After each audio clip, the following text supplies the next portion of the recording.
Welcome to Luca and Miguel. Enjoy the video. You start by confirming intent and scope. Decide which platform or device contains the video and who has permission to remove it. Once done, locate the video ID, file name, or URL so you target the right item. Make sure to note upload date and any linked playlists or posts that might republish it.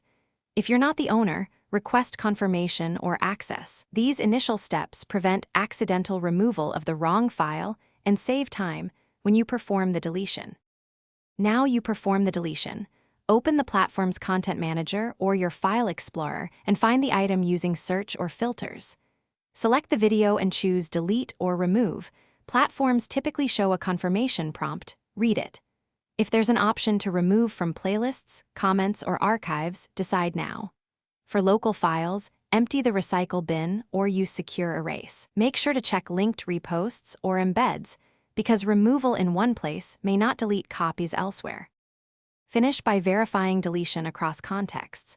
Refresh the page, clear your cache, and check the video URL in an incognito window or a different device to confirm it's gone. Once done, search by title and ID to ensure no duplicates remain and scan playlists or embeds that might still show the content. If the video remains visible, make sure you removed all copies and, if necessary, contact platform support, explaining the issue with timestamps and video ID to resolve.